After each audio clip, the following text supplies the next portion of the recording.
Viva Voz, com Vera Magalhães.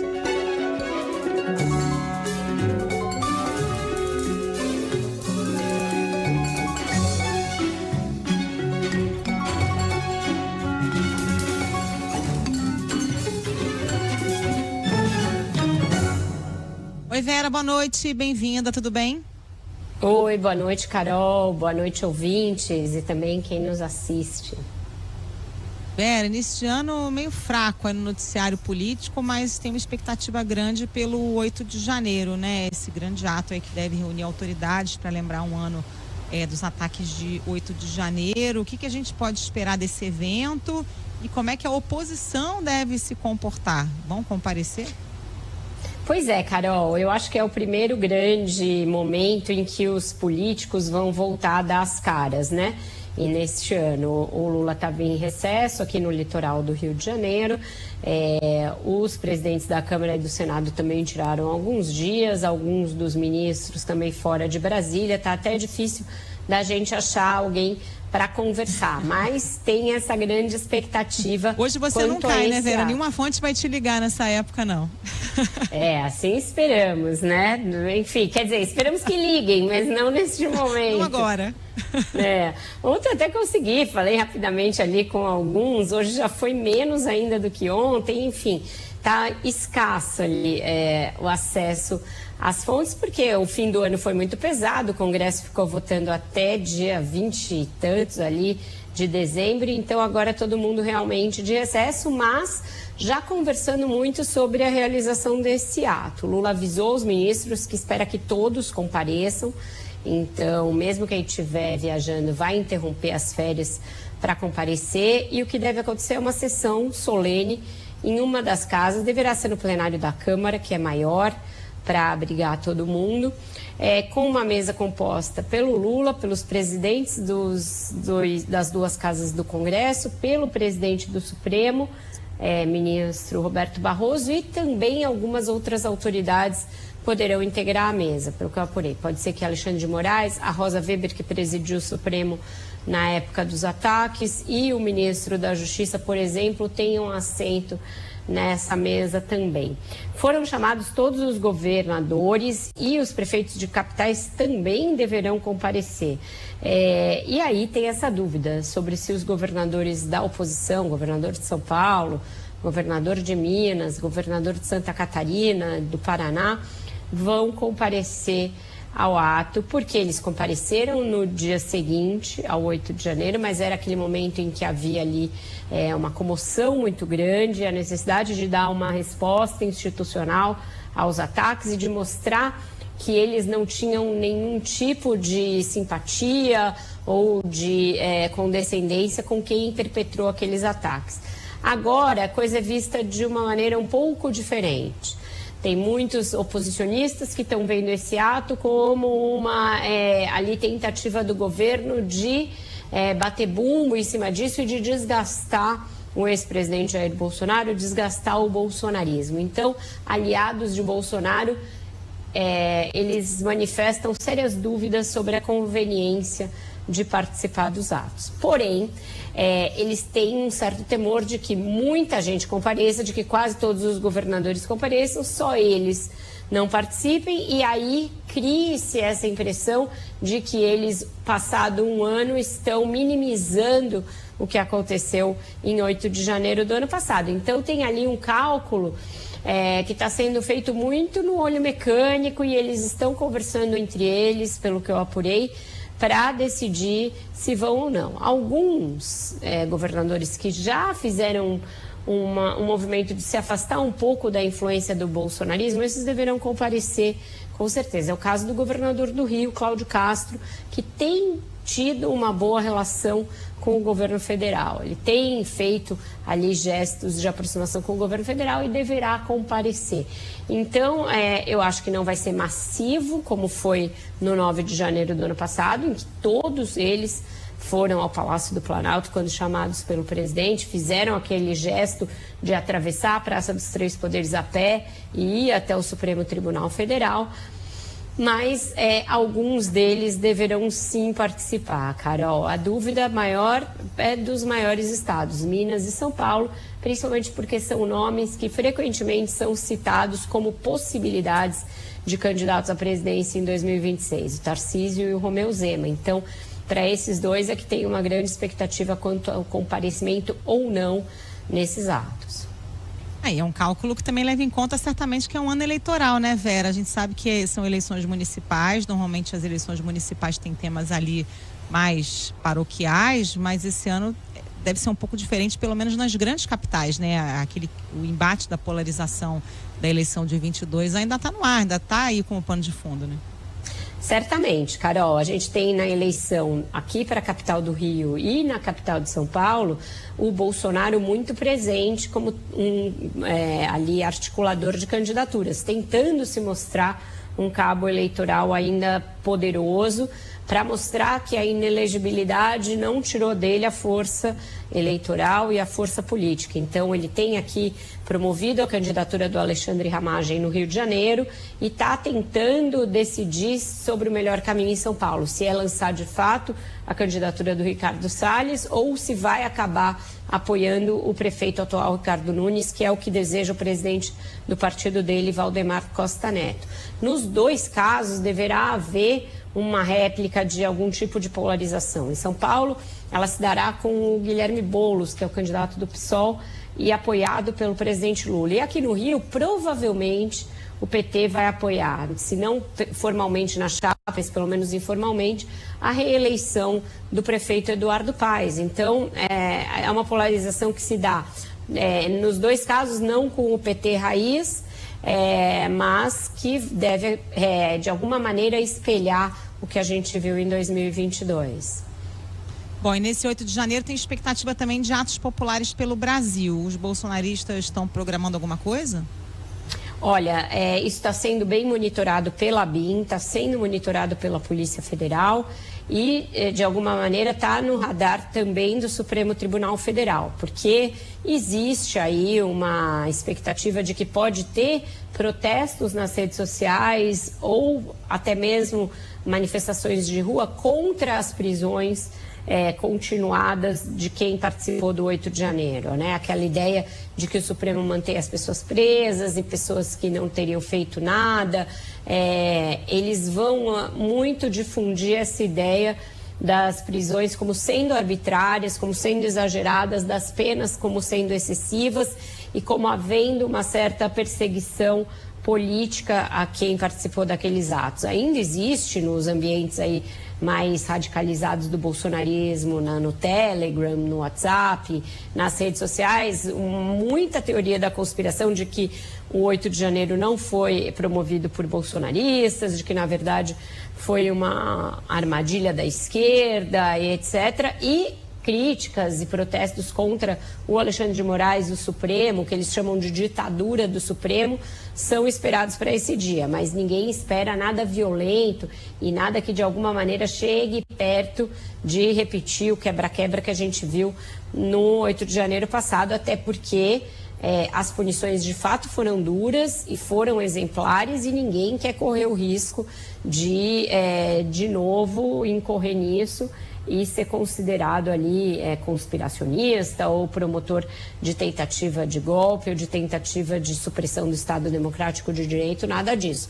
Então, manifestações como aquelas que a gente viu há um ano, está meio descartado até agora por todo mundo que está monitorando, mas esse tipo de crítica e de campanha nas redes sociais é algo que está sendo esperado para 8 de janeiro, que é logo ali, segunda-feira. Também não sei se teria esse volume todo, né, Vera? Porque é um movimento que arrefeceu muito, sobretudo depois que o Bolsonaro ficou inelegível, não tem mais o mesmo quórum, né? Arrefeceu, não tem mais o mesmo quórum, mas é impressionante que as pesquisas mostram o eleitorado ainda muito dividido, né? O Lula tem a aprovação hoje muito semelhante àquele contingente que o elegeu, um pouco mais de 50% dos eleitores brasileiros. E o Bolsonaro ainda tem inabalado ali com apoio a ele não aquilo tudo que ele teve de voto, mas um razoável volume de eleitores. Então, sim, arrefeceu nas ruas, os militares tiraram totalmente o pé também, aquela boa vontade dos militares que permitiu que acampamentos permanecessem montados depois da eleição, depois da posse, etc., tudo isso acabou. E a gente tem ali uma tentativa de afastar as Forças Armadas de qualquer grau de cooptação e de ali, contaminação política, mas na sociedade ainda permanece uma certa aversão ao PT por parte da direita e ainda um acolhimento de teses conspiracionistas como que a eleição foi roubada e que o Supremo exerce algum tipo de ditadura. Esse tipo de tese ainda tem eco na parte mais radicalizada da direita, Carol. Ô Vera, vamos mudar de assunto, um assunto que está em pauta aí, continua sendo a agenda econômica, né? A gente falou ontem sobre a entrevista do ministro Fernando Haddad, e naquela entrevista ele traçava ali algumas prioridades, ele falou sobre a regulamentação da reforma tributária, até porque tem prazo, né, para o envio dessa proposta. O Congresso segue em recesso, essa deve ser uma das primeiras tarefas aí do ano. Já dá para saber o que vem por aí? Olha, são pelo menos 3 as propostas de lei complementar que vão ser enviadas pelo Executivo, estão sendo formuladas na Secretaria Especial de Reforma Tributária do Ministério da Fazenda, para regulamentar pelo menos 71 itens da emenda constitucional 45 que foi aprovada, que é a reforma tributária. Então é bastante coisa ainda por regulamentar, Carol. Equivale a dizer que sem isso a reforma tributária é uma casa ali com a sua alvenaria construída, com o seu telhado construído, mas sem ainda a possibilidade de ser habitada, porque não tem cômodos, não tem móveis e não dá para ainda a gente considerar como a reforma tendo sido feita, efetivada. Por quê? Ela muda uma série de tributos, substitui uma série de tributos sobre o consumo e sobre os serviços por 2, né, que é o imposto sobre bens e serviços e a contribuição sobre bens e serviços, mas desde a alíquota, que é o mais básico, né, você saber quanto você vai pagar desse imposto, até o funcionamento do tal do comitê gestor desses impostos, nada disso está concretizado, nada disso está claro como vai funcionar. Então, a primeira das leis complementares e a mais importante deverá estabelecer justamente a alíquota base e as alíquotas com as exceções que foram aprovadas pelo Congresso, dos 2 tributos, do que é federal e do que é estadual.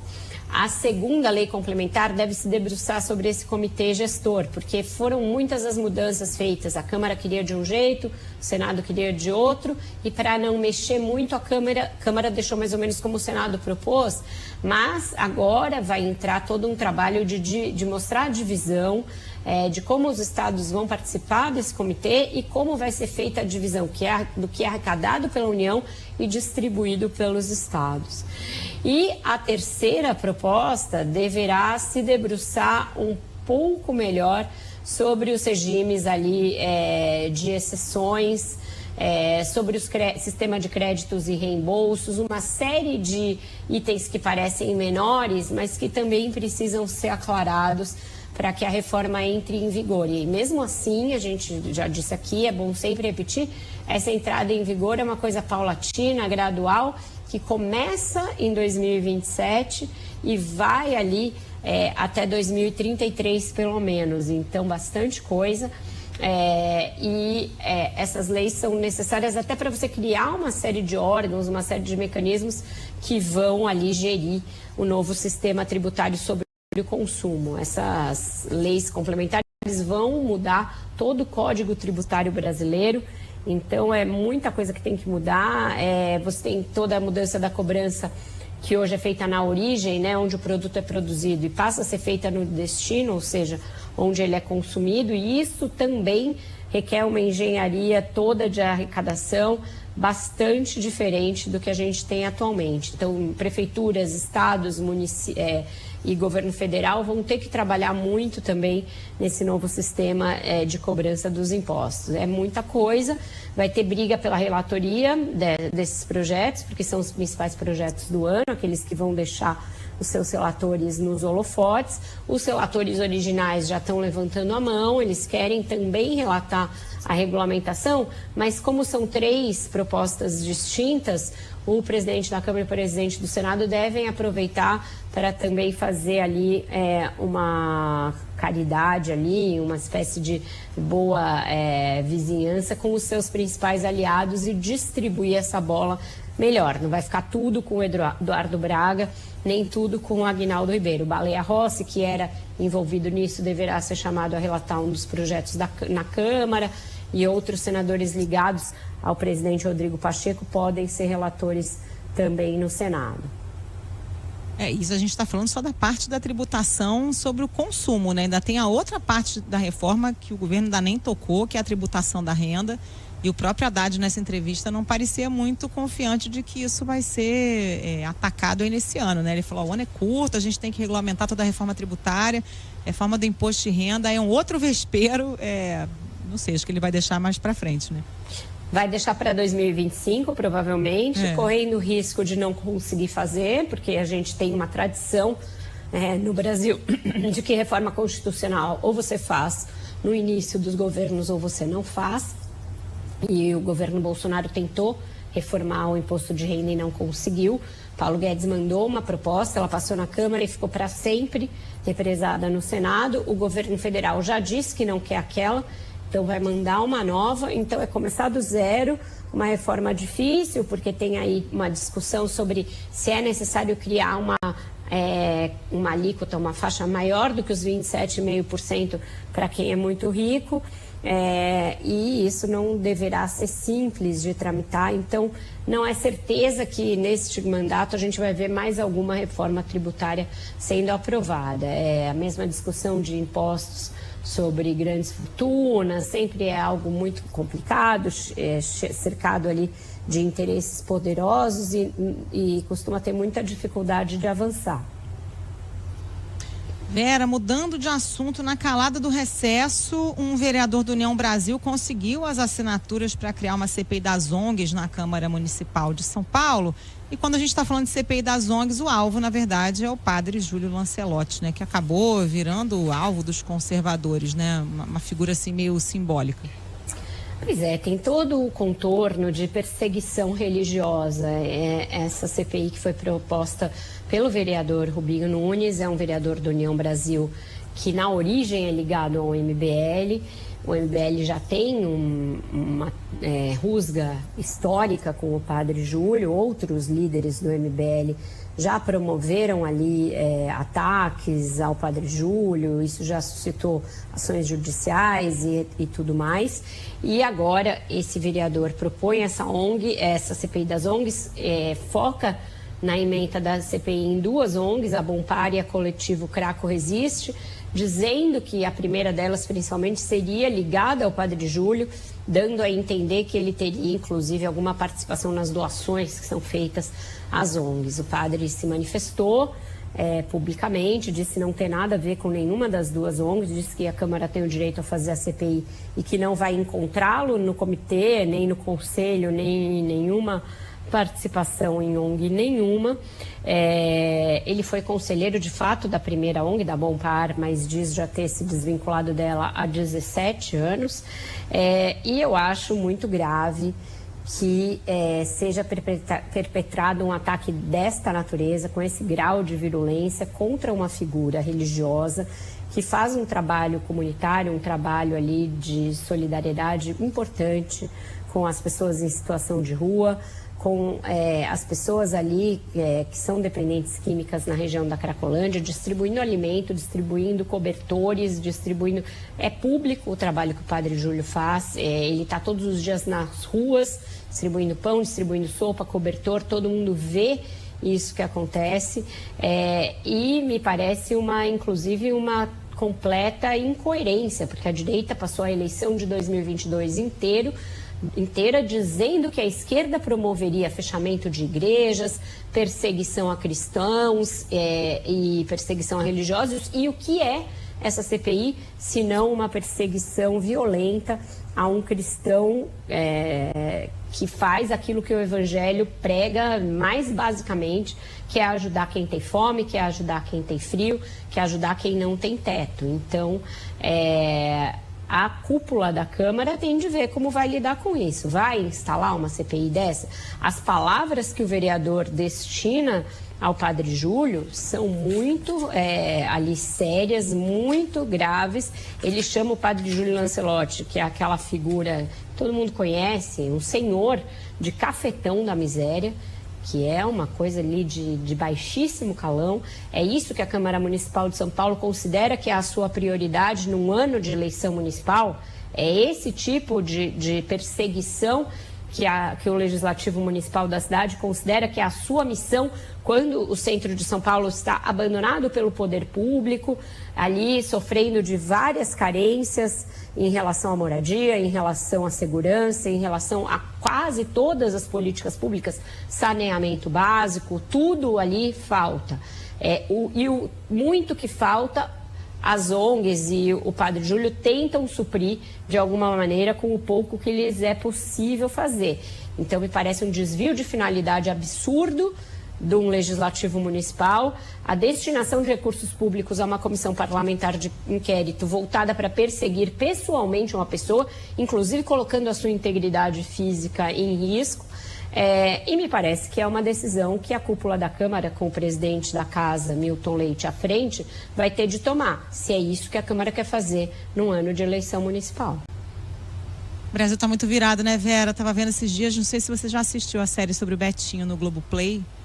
Acho que todo mundo tinha que assistir a uma aula de Brasil e como naquela época o Brasil se mobilizou para acabar com a fome, né? O Betinho levantou essa bandeira, mas junto com outras entidades, com a própria Igreja Católica, e o Brasil se mobilizou naquela campanha Natal Sem Fome que durou durante muitos anos e recentemente até voltou, né? Porque a gente voltou para o mapa da fome. E agora a gente tem uma figura como o Padre Júlio sendo atacado como cafetão da miséria. Realmente é uma guinada assim que não dá para entender. E não dá para entender porque não deveria ser uma questão ideológica, não é uma questão de direita ou esquerda, esse tipo de problema. É uma questão de Brasil, de país, onde isso de nos humanidade, coloca, né, Vera? Em termos de desenvolvimento humano, social, exatamente. Então, deveria ser interesse de todos melhorar essa situação e cobrar a quem de direito, né? A quem de direito. A própria Câmara tem um papel nisso, os executivos federal, municipal e estadual, não quem está tentando fazer alguma coisa. Você pode gostar do padre ou não, você pode concordar com o tipo de pregação religiosa que ele faz ou não, mas daí a persegui-lo religiosamente e politicamente vai um grande passo, e isso nos coloca numa rota muito perigosa, que é o uso de CPI como instrumento para perseguição desse ou daquele com quem nós não nos sintonizamos, não nos afinamos do ponto de vista ideológico. Vera, obrigada, boa noite para você, até amanhã. Obrigada, Carol, até amanhã, boa noite a todos.